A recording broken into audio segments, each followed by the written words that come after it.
Hello everyone, welcome to chem quiz. ख्याल है, उम्मीद करता हूँ सब फिट होंगे, एनर्जेटिक होंगे। एक न्यू वीडियो में एक न्यू कंसेप्ट में आपके सामने हाजिर हैं। इससे पिछली वीडियो में हमने पढ़ा था about derivation of van der वाल इक्वेशन। वान डेर वाल इक्वेशन है क्या चीज़ है, उसको हमने किस तरह डिराइव किया था, वो सारा जो भी हमने एक्सप्लेन किया था पिछली वीडियो में मौजूद है। उस वीडियो में हमने एक दो कांस्टेंट यूज किए थे, ए एंड बी। क्लियर। आज भी हमने उसी ए एंड बी को आगे जाके एक्सप्लेन करना है। ए क्या है, बी क्या है। सबसे पहले ए की तरफ जाते हैं कि हाँ ये इंपॉर्टेंट वीडियो है आज की। ए को हम कहते हैं बेसिकली, ए हमारे पास है कोएफिशिएंट ऑफ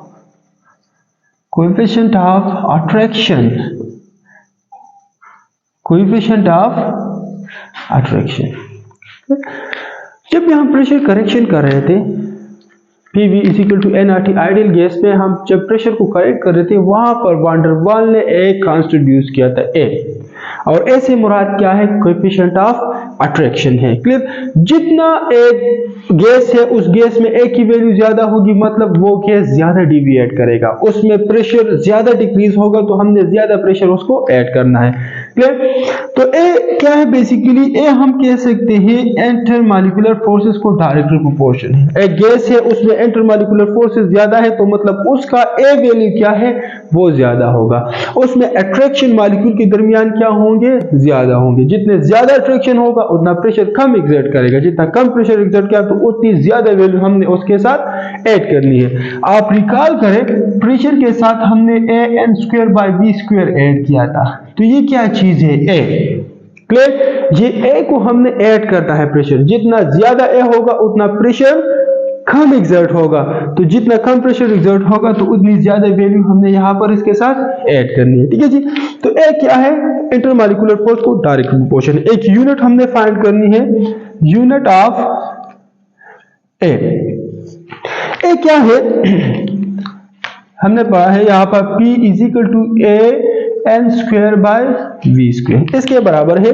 अगर इस ए को हम एक साइड पर लेके आते हैं और इस चीज को हम रीअरेंज करते हैं, तो हम इस तरह लिख सकते हैं Pv²/n²। अगर हम इन एट एसटीपी कंडीशन पर करते हैं, तो हमारे पास ए की वैल्यू आ जाएगी, प्रेशर की है atm, वॉल्यूम का है dm³ या डेसीमीटर क्यूब आप लिख सकते हैं, और ये क्या है, मोल स्क्वायर। तो ए हमारे पास होगा atm, जिसके साथ मल्टीप्लाई होगा dm6, और ये जब ऊपर जाएगा तो हम इसको -2 पर मोल स्क्वायर कह सकते हैं। क्लियर। तो ये है इन टर्म ऑफ एसटीपी या एटीएम। आपको याद है कि एक dm³ कितने के बराबर है, 1 लीटर के बराबर है, तो आप dm³ की जगह क्या लिख सकते हैं, लीटर लिख सकते हैं। क्लियर। तो ये क्या है, in term of STP, atm dm³ पर मोल स्क्वायर या atm लीटर स्क्वायर पर मोल स्क्वायर, ये क्या है, ए का यूनिट है। इन टर्म ऑफ एसआई, ए का यूनिट क्या होगा, ए का अगर हम यूनिट फाइंड करेंगे इन टर्म ऑफ एसआई में देखें ए किस चीज के बराबर है, ए हमारे पास बराबर है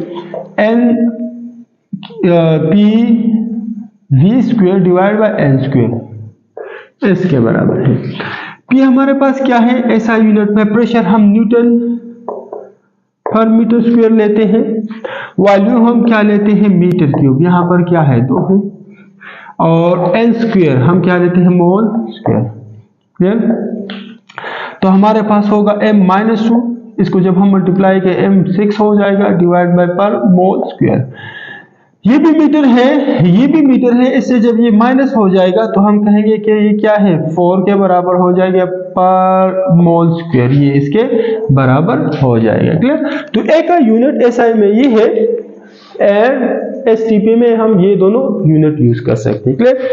इसके अलावा ए के ऊपर कुछ और एमसीक्यू आते हैं, जिस तरह मैंने से पहले कहा कि ए क्या है, direct proportion to intermolecular forces. For example आपको एक क्वेश्चन गिवन है कि which one gas has more A value, कौन सी गैस की A वैल्यू ज्यादा है।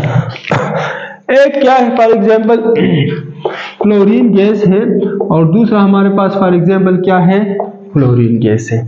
तो हमने इंटरमॉलिक्यूलर फोर्सेस को देखना है। अगर आप देखें ये दोनों नॉन पोलर मॉलिक्यूल है, ये भी नॉन पोलर है, ये भी नॉन पोलर है, तो नॉन पोलर में हम फिर किस चीज को देखते हैं, साइज को देखते हैं। जिसका साइज ज्यादा है वहां पर इंटरमॉलिक्यूलर फोर्सेस स्ट्रांग होते हैं। तो क्लोरीन का साइज फ्लोरीन से ज्यादा है तो हम कहेंगे कि इस क्लोरीन में इंटरमॉलिक्यूलर फोर्सेस ज्यादा है, जिसकी वजह से इस क्लोरीन का ए वैल्यू क्या है, ज्यादा है। अगर हम नॉन पोलर मॉलिक्यूल में आते हैं तो ए की वैल्यू नॉन पोलर मॉलिक्यूल में क्या होगी, या नॉन पोलर गैसेस में कम होगी एंड पोलर गैसेस की ए वैल्यू क्या होगी, ज्यादा।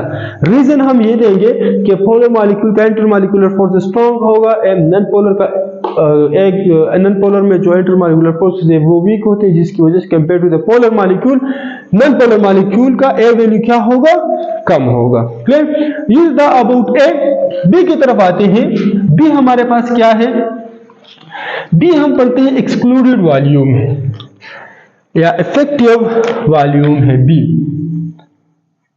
बी हम पढ़ते हैं कि हमारे पास क्या है, effective volume of gas molecule. जो गैस के मॉलिक्यूल्स हैं उसका जो इफेक्टिव वॉल्यूम है उसको हम क्या कहते हैं, बी। बी का यूनिट हम निकालेंगे, बी का unit in term of STP. STP में किस तरह होगा, हमें पता है कि बी किसके बराबर है, ये b equal to n b है। बी हम एक साइड पर रखेंगे, हमारे पास ये आ जाएगा। ठीक है जी। बी इज इक्वल टू, अगर एसटीपी पर है तो एसटीपी में हम वॉल्यूम को डीएम क्यूब रखते हैं एंड ये हम क्या रखते हैं, मोल। क्लियर। यहां पर हम लिख सकते हैं कि b is equal to dm cube per mole. तो हमारे पास बी का यूनिट क्या होगा, ये होगा। इसके अलावा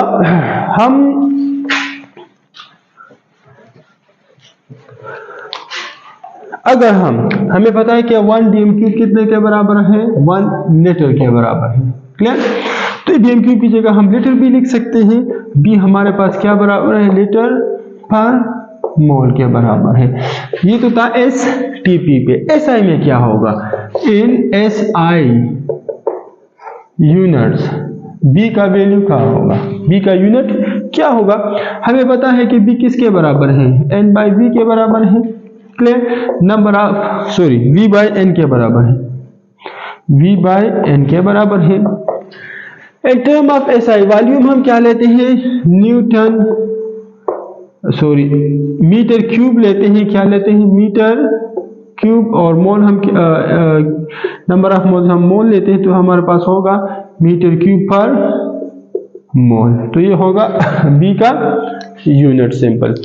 अब बी से रिलेटेड है, बी क्या है, बी भी हमारे पास साइज पे डिपेंडेंट है। एक मॉलिक्यूल है उसका साइज ज्यादा है तो उससे मुराद ही क्या, उसका क्या ज्यादा होगा, एक्सक्लूडेड वॉल्यूम या इफेक्टिव वॉल्यूम ज्यादा होगा। बी हम पढ़ते हैं direct proportion to size of a molecule. एक मॉलिक्यूल है और उसका साइज क्या है, ज्यादा है, तो हम कहें उसका इफेक्टिव वॉल्यूम क्या होगा, वो भी हमारे पास ज्यादा होगा।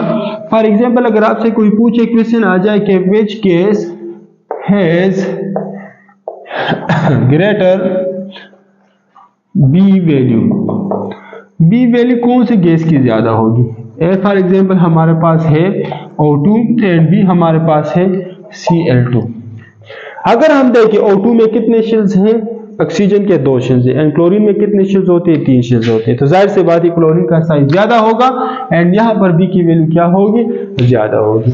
एक और बात है कि जो भी बी है, बी जो भी हमारे पास मॉलिक्यूल्स का जो वॉल्यूम है उसके वॉल्यूम से बी की वैल्यू 4 गुना क्या होगी, ज्यादा होगी। बी की वैल्यू बराबर होगी 4 मल्टीप्लाई जो भी वॉल्यूम है एक्चुअल मॉलिक्यूल का उसके साथ हमने मल्टीप्लाई करना है, ये बी के बराबर आ जाएगा।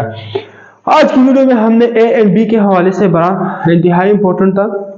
इसके हवाले से जो भी क्वेश्चन है तो आप कमेंट सेक्शन में जरूर बता सकते हैं। हम आपके लिए हाजिर हैं, जब भी जिस भी वक्त आप कमेंट कर ले, क्वेश्चन कर ले, हम इंशाल्लाह विद इन मिनट्स आपको रिप्लाई कर लेंगे।